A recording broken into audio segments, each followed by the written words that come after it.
好了啦，不要不开心了啦，对不准就对不准嘛，有什么呀？你让大家笑一笑嘛，他们笑他们的，对吧？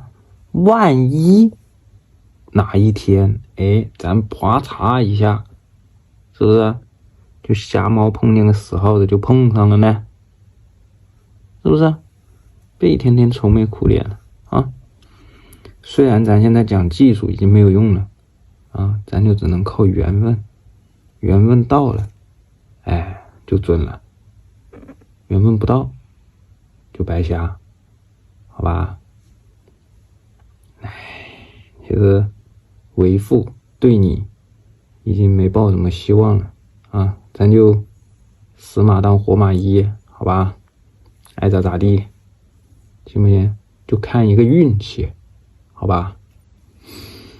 其他的就不谈了，好不好？开心起来，做一个快乐的秀喵咪，好不好？